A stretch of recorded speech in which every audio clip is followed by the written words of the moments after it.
சிவாய நம. திருச்சிற்றம்பலம். தென்னாடுடைய சிவனே போற்றி, எந்நாட்டவர்க்கும் இறைவா போற்றி. அருள் திரு நால்வர் பொற்றால் எம் உயிர் துணையே. பெரும்பற்ற புலியூரானை பேசாத நாள் எல்லாம் பிறவா நாளே என்ற அருட்சிந்தனையில் இன்றைய தினம் நாம் சிந்திக்க இருப்பது அருள் திரு மாணிக்கவாசக பெருமானார் திருவாய் மலர்ந்தருளிய திருவாசகம் திரு எம்பாவை பாடலில் இன்றைய தினம் நாம் 5வது பாடலை சிந்திப்பதற்கு சிவனருள் கூட்டியுள்ளது. அடியார் பெருமக்களது பொன்னார் திருவடிகளை சிறியன் சிவபாலா வணங்கிக் கொண்டு இன்றைய சிந்தனைக்குள் செல்வோம். இந்த பாடல் மாலரியா நான்முகனும், அதாவது இந்த உறங்கிக் கொண்டு இன்னைக்கு தினம், அதாவது இந்த மார்கழி மாதத்தில் பெண்கள் எல்லாம் ஒன்றாக கூடி தினந்தோறும் ஒருவராக நீராடச் செல்லும் பொழுது ஒருவராக மாறி மாறி தூங்கி விடுகிறார்கள்.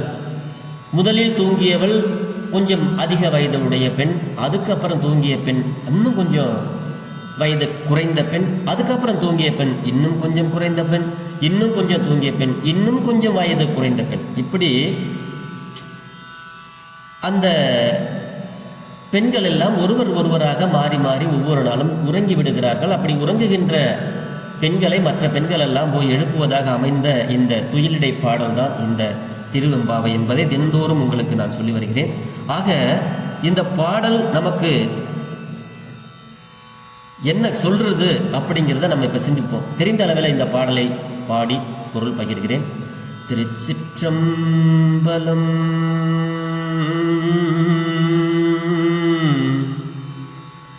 மாலரியா நான் முகனும் காணா மலையினை நாம் போலறிவோம் என்று உள்ள பொக்கங்களே பேசும். மாலரியா நான் முகனும் காணா மலையினை நாம் போலறிவோம் என்று உள்ள பொக்கங்களே பேசும். பால் ஊறு தேன்வாய் படிரு கடை திறவாய் ஞாலமே விண்ணே பிறவே அறிவறியான் கோலமும் நம்மை ஆட்கொண்டருளி கோதாட்டும் சீலமும் பாடி சிவனே சிவனே என்று ஓலம் இடினோ உணராய் கான் ஏலக்குழலி பரிசேலோர் எம்பாவாய்.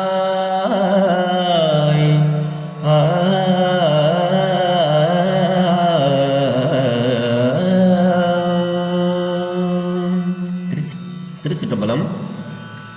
மாலரியா நான்முகனும் காணா மலையினை நாம் போல் அறிவோம். அதாவது இந்த பெண்கள் எல்லாம் பேசிக்கொண்டு இருக்கும் பொழுது இன்று உறங்கிய பெண் எப்படி பேசுவாளாம்? இந்த திருவண்ணாமலையில பிரம்மாவுக்கும் விஷ்ணுவுக்கும் அடிமுடி காண தேடி அலைந்த பொழுது அவர்களுக்கு ஜோதி பிழம்பாக திருவண்ணாமலையிலே காட்சி கொடுத்து, அதுக்கப்புறம் ஒரு சிவலிங்கமாக அவர் லிங்கபவராக அவர் காட்சி கொடுத்தார். அந்த மாலரியா நான்முகனும் காணாமலை அப்படிங்கிறதுக்கு நிறைய பொருள் சொல்லலாம். அது அடியார் பெருமக்களுக்கு தெரியும். இருந்தாலும் ஒரே ஒரு சின்ன தகவலை உங்களோடு நான் பகிர்கிறேன். அதாவது திருமாலும் பிரம்மாவும் ஒருவருக்கு ஒருவர் சண்டையெல்லாம் போட்டுக்கொள்ளவில்லை. நிறைய பேர் சொல்லுவாங்க நாம் பெரியவனா நீ பெரியவனான்னு போட்டி வந்தது அப்படிங்கிறது. அப்படி இல்லை. திருமாலும், அதாவது பிரம்மாவும் விஷ்ணுவும் சிவபெருமானாருடைய திருமுடியை காண வேண்டும் அப்படின்னு சொல்லிட்டு 2 பேரும் ரொம்ப தூரம் போறாங்க. மேல போக போக போக ஒரு குறிப்பிட்ட தூரத்துக்கு பிறகு திருமாலுக்கு தெரிஞ்சு போகுது, ஆஹா இதுக்கு பிறகு போனாலும் இவர் அறிவறியான், இவரை நம்மளால அறிந்து கொள்ள முடியாது, இவர் நம்மளை விட எல்லா இதிலும் உயர்ந்தவர் அவர், அதனால நம்ம இவரை பார்க்க முடியாது, இவருடைய திருவடியில போய் நம்ம சரணடைஞ்சிரும் அப்படின்னு சொல்லி திருவடியை தேடி போக ஆரம்பிச்சிட்டாரு திருமால். ஆனால் நான்முகன் கல்விக்கு அதிபதி, திருமாலோ செல்வத்துக்கு அதிபதி. ஆக கல்வியினாலும் செல்வத்தினாலும் சிவபெருமானாருடைய அடியும் முடியும் காண முடியாது. சிவபெருமானாருடைய திருவருளை வெறும் கல்வியை மட்டும் வச்சுக்கிட்டோம், வெறும் பணத்தை மட்டும் வச்சுக்கிட்டு சிவபெருமானாரை நாம் எல்லாம் உணர்ந்து விட முடியாது, அவருடைய அருளை பெற்றுவிட முடியாது அப்படிங்கிறதும் ஒரு பொருளாக இங்கே இருக்கிறது. நான்முகன் மட்டும் என்ன பண்றாருன்னா, தன்னுடைய ஆணவத்தினால நான் மேலே போய் பார்த்துட்டு தான் வருவேன் அப்படின்ட்டு மேலே போய்கிட்டே பல யுகங்கள் கடந்து போய்கிட்டு வராரு. அங்கிருந்து ஒரு தாழம்பூ அங்கிருந்து அப்படியே பொறுமையா கீழே வந்துகிட்டே இருக்கு.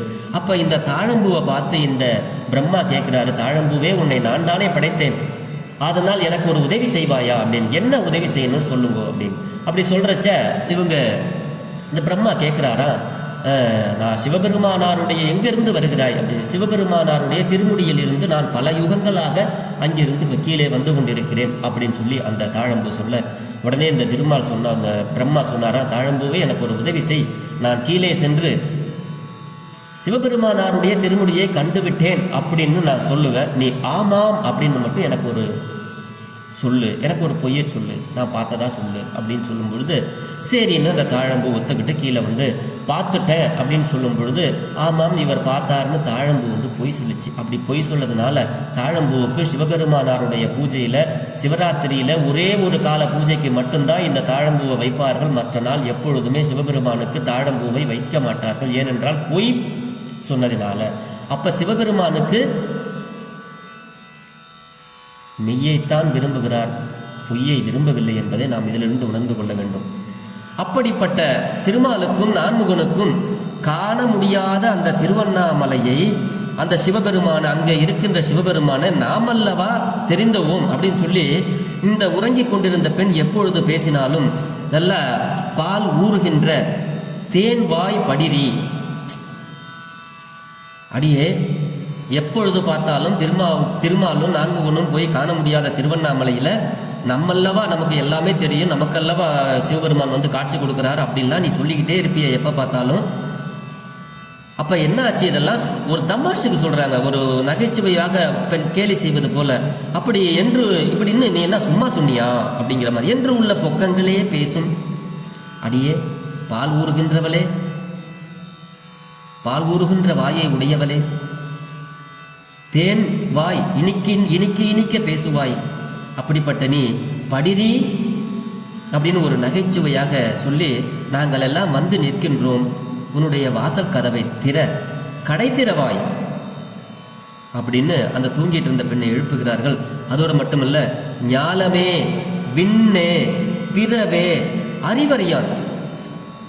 ஞாலம்னா அந்த உலகத்தவர்கள், நம்ம கீழ் உலகத்தவர்கள், விண்ணோர்கள்னா மேல் உலகத்தவர்கள், பிறவே இதற்கு பிற உள்ள அண்டங்களில் உள்ள அவர்களுக்கும்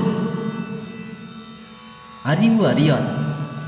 அவர்களுக்கெல்லாம் அவர்களுடைய அறிவுக்கெல்லாம் எட்ட முடியாத சிவபெருமான் ஒரு லிங்க வடிவமாக கோலமும் நம்மை ஆட்கொண்டருளி, அப்படி ஒரு சிவபெருமான் திருவண்ணாமலையில் இருந்த அந்த பெருமான் ஒரு சிவலிங்க வடிவமாக நமக்கு ஒரு கோலத்தை காட்டி நம்மை எல்லாம் ஆட்கொண்டு அருள் செய்து நம்மளுக்கெல்லாம் கோதாட்டும். இந்த கோது என்ற சொல்லுக்கு குற்றம் என்று பொருள். நம்மளுடைய குற்றங்களை எல்லாம் நீக்குகிறார். அப்படிப்பட்ட சிவபெருமானாருடைய சீலம்னா புகழ், அவருடைய புகழை நாங்கள் எல்லாம் சேர்ந்து பாடிக்கொண்டு, அதோடு மட்டுமல்ல ஓம் நம சிவாய சிவாய நம ஓம் அப்படின்னு சொல்லிக்கிட்டு சிவனே சிவனே சிவனே அப்படின்னு நாங்கள்லாம் ஓலமிட்டு கொண்டு இங்கே வந்துகிட்டு இருக்கிறோம். இது உனக்கு நாங்கள் போடுற சத்தம் உனக்கு காதில் கேட்கலையா? உனக்கு இன்னும் உணர்வு வரவில்லையா? உணராய் கான். என்னடி இன்னமும் நீ வந்து உணராம இருக்கிற? உணராய் கான். ஏலக்குழலி பரிசேலோர் எம்பாவா. ஏலம் அப்படின்னா ஒரு வாசனை திரவியம், அழகான வாசம் நிறைந்த கூந்தலை உடைய பெண்ணே, வாசனை திரவியங்களை கூந்தலுக்கு போட்டிருக்கின்ற பெண்ணே அப்படின்னு இந்த மற்ற பெண்கள் எல்லாம் இந்த பெண்ணை பார்த்து, இதுதான் உன்னுடைய பரிசு, உன்னுடைய பக்தித்தன்மையா? ஏலக்குழலி, இதுவா உன்னுடைய பரிசு? சிவபெருமான் மேல உள்ள பக்தித்தன்மை? எம்பாவாய் அப்படின்னு இந்த பாட்டில் சொல்றாங்க. திருவண்ணாமலையினுடைய சிறப்பை இங்கே உணர்த்துகிறார். பெருமான் அண்டங்கள் கடந்து விண்ணுலகம் மண்ணுலகம் இதற்கு மற்ற உள்ள உலகங்கள் அப்படி யாராலும் அறிய முடியாத சிவபெருமான் அழகான ஒரு சிவலிங்க வடிவமாக நம்மை ஆட்கொண்டு நமக்கெல்லாம் அருள் செய்து நம்மளுடைய குற்றங்களை எல்லாம் நீக்கி நம்மை வழிநடத்துகிறார். அப்படிப்பட்ட புகழ் நிறைந்த சிவபெருமானை நாங்கள் எல்லாம் பாடிக்கொண்டு வருகிறோம். சிவனே சிவனே என்று ஓலமிட்டு கொண்டு வருகிறோம். அப்படி உணர்ந்து அதை உனக்கு உணர்ந்துக்க தெரியலையே, உணராய்க்கான், உணர்லையாடி இன்னும். வாசனை நிறைந்த கூந்தலை உடைய பெண்ணே தூங்குகிறாயே, எழுந்து வா, நாம் எல்லாம் போய் நீராடி விட்டு சிவபெருமானை வழிபடுவோம் என்பது போல இந்த பாடல் அமைந்தது.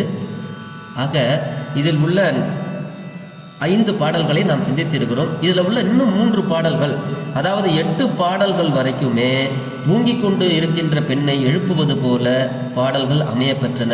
பாக்கி இருக்கிற அந்த ஒரு 11வது பாடல் வரைக்குமே பொய்கையில் நீராடுவது போல அமைந்திருக்கிறது.